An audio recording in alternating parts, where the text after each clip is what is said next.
બંધ કરી દીધી. મદ્રાસ ઓફિસ હતી પણ એમને બંધ કરી દીધી. અને બેંગ્લોર ઓફિસે એને મને ફોન આવ્યો આપણે બંધ કરી દેવાનો વિચાર છે. એટલે મેં પછી વિચાર કર્યો કે ભાઈ આ ફેમિલીમાં અમે લોકો 3 ભાઈઓ અને 1 સિસ્ટર. મોટા ભાઈ જે પ્રાઇવેટ જોબ કરતા યુનાઇટેડ પેપરમાં હતા, રિયર જોબ. એનો પગાર 1000 રૂપિયા પગાર એ ટાઈમમાં હતો. વિચાર કર્યો કે બધા જ્યારે ભણતો સિસ્ટર એમનો સ્ટડી કરતા, ફાધર તો પ્રાઇવેટ જોબ કરતા એટલે સેલરી એ ટાઈમમાં હોય નહીં. કદાચ આપણે કરીએ તો ચાલે ખરા, કારણ કે આમાં બીજું ઇન્વેસ્ટમેન્ટ તો કાંઈ છે નહીં. દલાલીનું કામ જ કારણ કે બીજો કંઈ ધંધો કરવાના પૈસા આપણી પાસે હતા નહીં ઇન્વેસ્ટમેન્ટ કરવા માટે. મેં વિચાર કર્યો કે હું હરીશભાઈને અમે ફોનમાં ત્યાં બેંગ્લોરથી વાત કરી, મેં કીધું આવી રીતે આમ કરવું છે મારે. કીધું આવું રાજકોટ પછી આપણે વાત કરી લઈશું. હું રાજકોટ આવીને મને કીધું મને જે તારે કરવું છે ફાઇનલ જ છે. મારો વિચાર એવો છે. પછી એ ટાઈમમાં મારી પાસે પૈસા તો હતા જ નહીં કે મારી પોતાની ઓફિસ લઈ શકું, એ પૈસા મારી પાસે નહોતા. પછી કેશોદની પાર્ટી છે કિશોર કુમાર જમનાદાસ, મને લગભગ એ ટાઈમમાં હતો ને ત્યારે મને 6 પહેલાં એકવાર કિશોર ત્યારે મને વાત કરી હતી તારે કંઈ પોતાનું કરવું ત્યારે કહેજે, મારી દુકાનની ઓફિસ એક પડી રાજકોટમાં. એ મગજમાં મારે હતું એટલે મેં એમને જ્યુબિલી એસટીડી બિસ્યો ત્યારે હતું ત્યાં આવીને મેં ફોન કર્યો. મેં કીધું તમારું કામ છે ને આવી રીતે મારે કરવું છે. મેં કીધું રૂબરૂ આવી જાય. એટલે કેશોદ રૂબરૂ જઈએ મને વાત કરી ત્યાં મારી ઓફિસની ચાવી કરી દે ચાલુ 50% પૈનું કામ. ત્યારે એવું નક્કી કર્યું હતું અમે કે માર્કેટમાં પ્રોજેક્ટ એવું કર્યું હતું કે મારી પોતાની જ છે. કિશોરભાઈ જે હતા એ સાયલેન્ટ પાર્ટનર હતા. ઓફિસ વાપરો છો એટલે ઓફિસ વાપરું, ભાડે ઓફિસ વાપરું જેવું છે, કારણ કે એનો પોતાનો બિઝનેસ હતો. લઈ કે જો તું પ્રોગ્રેસ કર ને અને મારે બીજા લોકો આપણે વેચવો જ પડે, મને ઇફેક્ટ ન થાય. એટલે આપણે એવું નક્કી કરીએ કે ભાઈ તારું પોતાનું છે. એટલે માર્કેટમાં જ્યારે અમે છૂટા પડ્યા ને ત્યારે જ ખબર પડી કે કિશોરભાઈમાં પાર્ટનર હતા. ત્યાં સુધી મને ખબર જ નથી. કેટલા વર્ષ છે? લગભગ 1.5 વર્ષથી પાર્ટનરશીપ.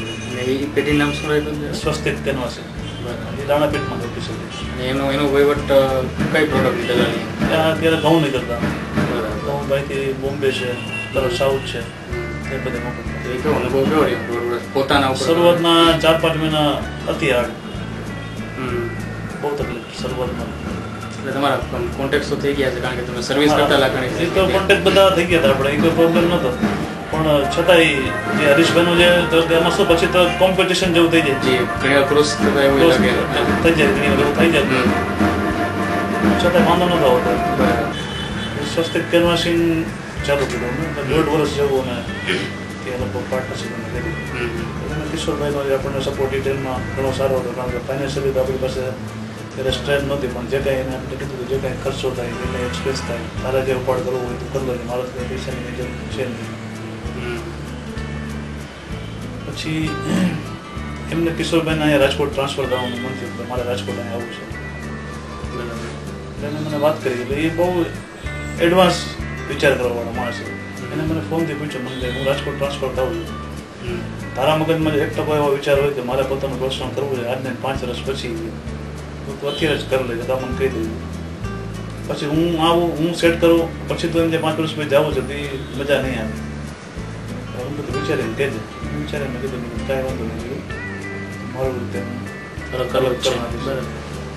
એ ટાઈમમાં પ્રોબ્લેમ એવો હતો કે ટેલિફોન ન મળે, ધંધો ટેલિફોન ઉપર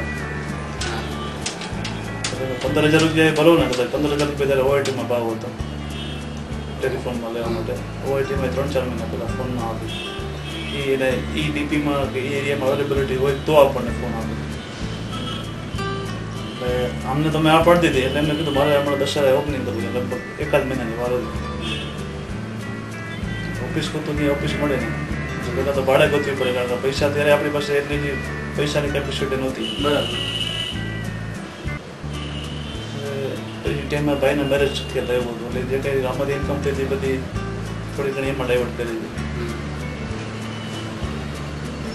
પછી એમને ગોતી ઓફિસ, ઘણી વાર ગોતી, ઓફિસ કંઈ મળે જ નહીં કોઈ પણ હિસાબે.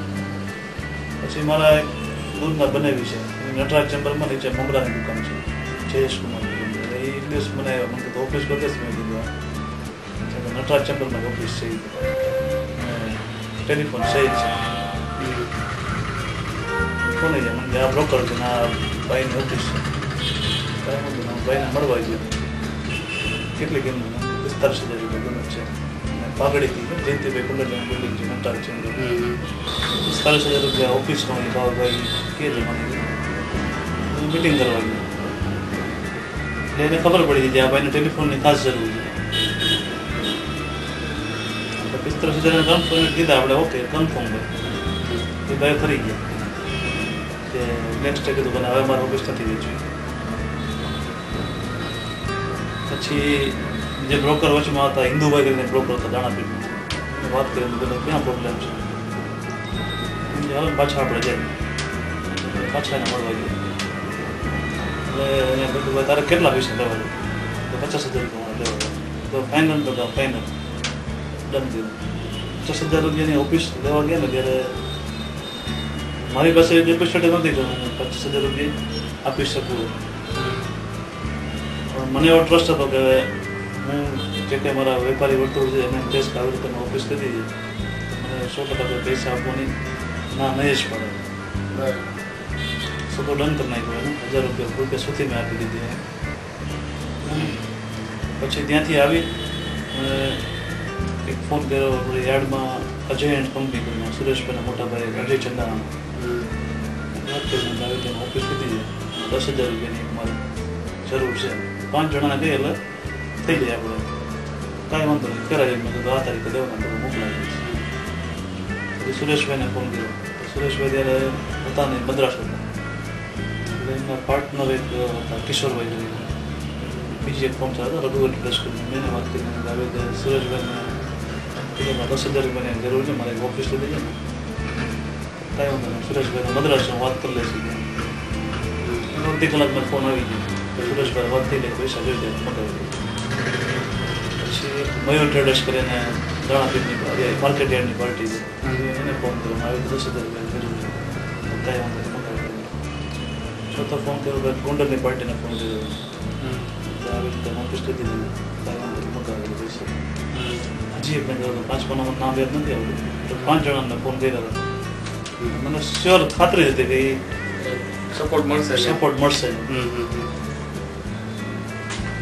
50,000 રૂપિયા કેવી રીતે આપણી પાસે ભેગા થયા અને ઓફિસ આપણી ચાલુ કરી એ ઓફિસ લીધી પછી મારા મિત્ર છે ધોરાજીના અમિત ટ્રેડિંગ કંપની કરી રાજુભાઈ એટલે વેપારી મિત્ર છે મને વાત કરી મેં કીધું નટરાજ ચેમ્બરમાં મેં ઓફિસ લીધી કીધું મને કીધું હવે તમારી પ્રગતિ છે ને નોન સ્ટોપ રહેશે તેમ એનું કારણ શું એ ચેમ્બરમાં જેટલા લોકો ગયા છે ને એ ચેમ્બરમાં જેની પાસે કાંઈ નહોતું એવા જ લગભગ એ ચેમ્બરમાં છે તમારી ચેમ્બરમાં 5-6 લોકો ચેમ્બરમાં બેસતા અને બધાની અત્યારે પ્રગતિ છે એ ઘણા બધાનો સ્ટેજ ઘણો બધો ઊંચો થઈ ગયો તમારી પ્રગતિ એવી જ થશે જોઈ કીધું ભાઈ કઈ રીતે આગળ થઈ જાય ત્યારથી પછી આપણે આપણું પોતાનું ચાલુ કીધું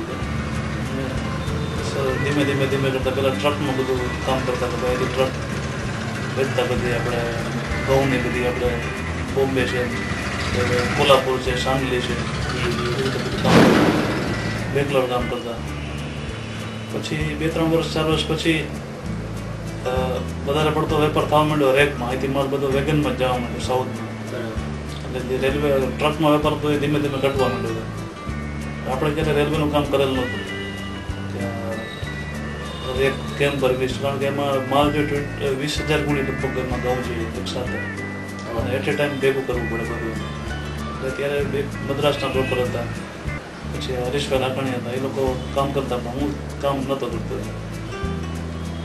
પછી મને એક વખત બધા લોકો અમારા જે લોકલ સપ્લાયર હતા એમ કે તમે કામ કરો અમે તમને સપોર્ટ આપશું એટલે પણ આપણે નહોતા કરતા પછી જોયું કે હવે કદાચ કરીએ કામ આપણે થઈ શકશે આપણાથી મને ધૂળેટીનો દિવસ હતો એ દિવસે મૈસૂરમાં સૌથી પહેલી રેક મેં વેચી હતી આખી રેક 20,000 ગુણી 20,000 બીજા જે બ્રોકર છે ને ભરતભાઈ એમને મારા કરતાં 10 રૂપિયા ઊંચા ટૂંકમાં જે ભાવ હતો એના કરતાં 10 રૂપિયા ઉપર ભાવ એમનો હતો એને વેચેલી હતી